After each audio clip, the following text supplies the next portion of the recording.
Hello everybody, this is Toys R Us, and for this new figure unboxing and review we're going to be looking at the Studio Series Bumblebee movie Soundwave figure. So what we're going to do with this video, we're going to unbox him live in a second, have a look at the entire contents of the packaging. We're then going to have a detailed look at him in both of his modes to help you decide how you want to display him. We'll do some comparisons with him and his original Generation 1 self and one of the other latest versions of him as well. Okay, before we get started, I'd like to thank Robot Recruits because that's who I purchased this from, and as soon as it arrived in stock they sent it to me nice and safely. Let's also have a quick look at the box then. So as I say, this is from the Bumblebee movie, so we've got brilliant picture there, of course, from the scene on Cybertron, which us Transformer fans know and love so well, and there it is again in its entirety. On the side we can have a look at the back, that it says it's going to take 29 steps to transform him into whatever alternate mode they are deeming that it is. But the robot, as I'm sure you can see, and that's the main thing I'm buying this for, is to see how good the robot looks. All right then, let's get inside it.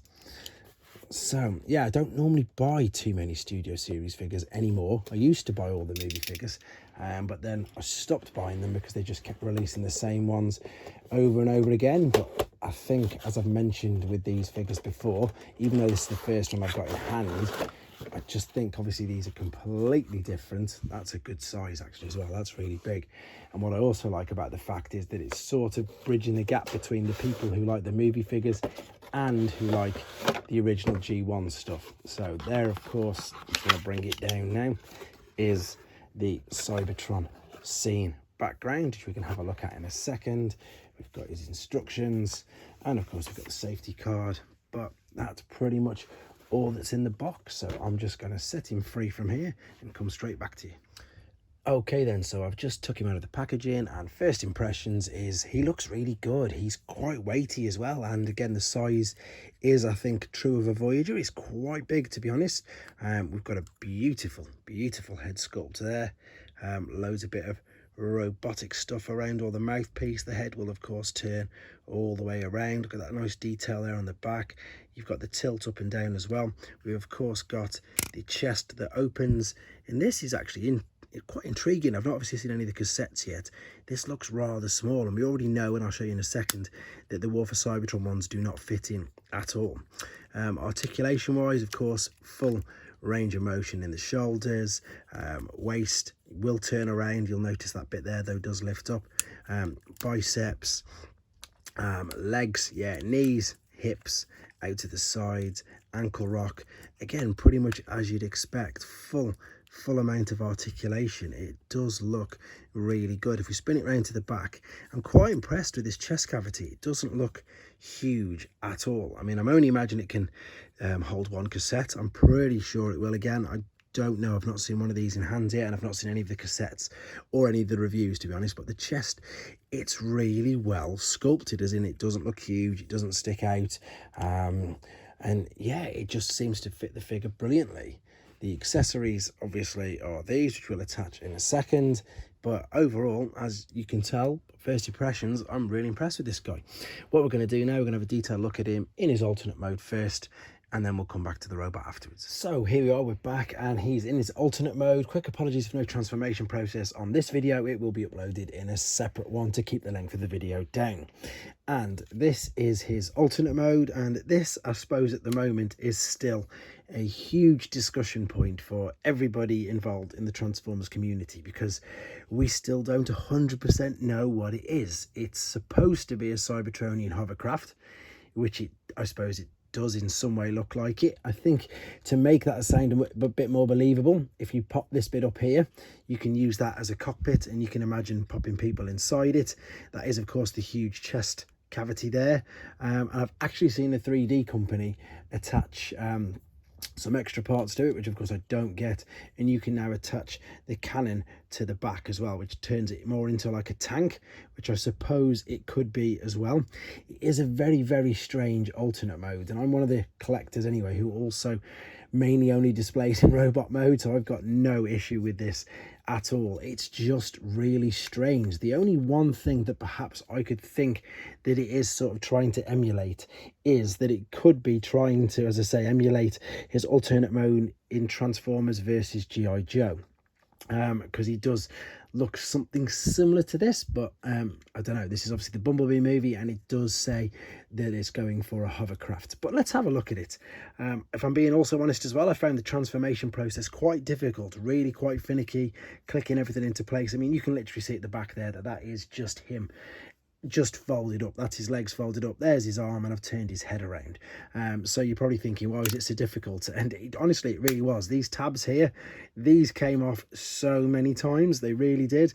Again, on the transformation process video, you'll probably see that as well. The other thing, I suppose, if you want to point out and be a bit negative, is the fact that you've got now obviously the holes all on the tops of these here, which it just doesn't look too great, does it? It's not a bad figure. It just is really let down by all them, by this alternate mode. But to me, I'm never going to display it like this, so it's just strange. Let's just attach some of the accessories to it anyway then. So let's attach the gun to this. In fact, what you've got to do, you've got to fold this bit over there, so that'll attach. Oh, and you can hear everything's just sort of popping off as well. And then his main gun is going to go into the side there.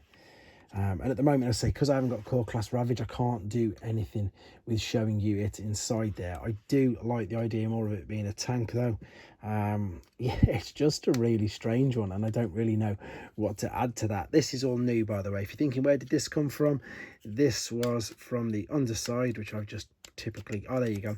This was spun around. This was the back of him. You can see there, so that's probably why it's looking completely new and you're not sure what it is. You can also, in fact, turn that around. It doesn't clip in fully there. That is, of course, the back of it. There's just a few different ways that if you're going to be displaying it in this mode, you might as well have it looking how you want to. So maybe you could put it like that as well.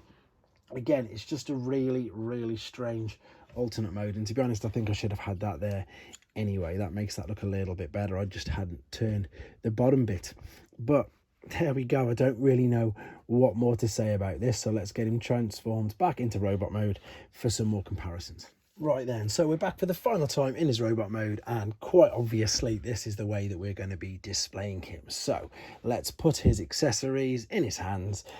We can attach the gun obviously in the hand as you'd expect it to be, and then we've got a couple of choices with this cannon.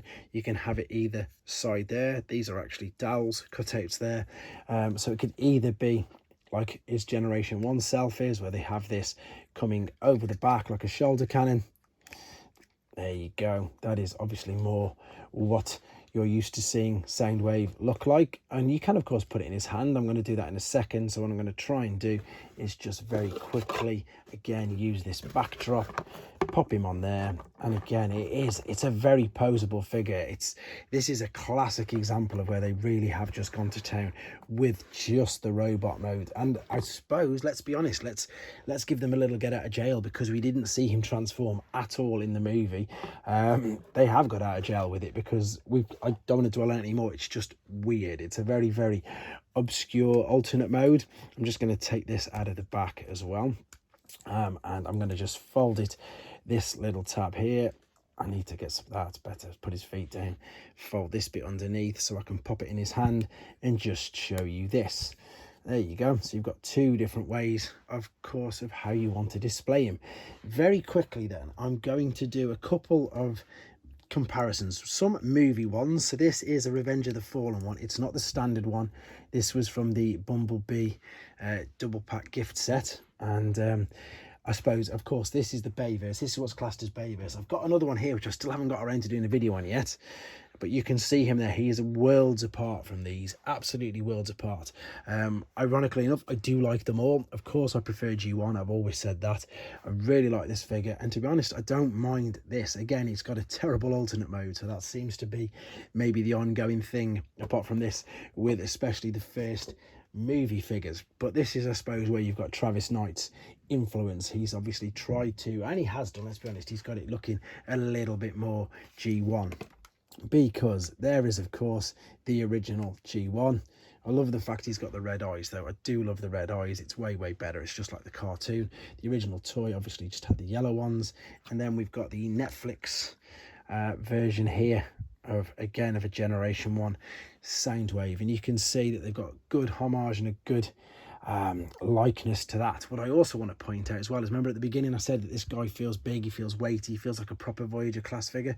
If I just move G1 Soundwave out of the way, you'll see what I mean. He is quite a bit bigger, I suppose, in every aspect, apart from the chest. The chest cavity obviously on this guy is way bigger, but the Studio Series one is taller, he's wider.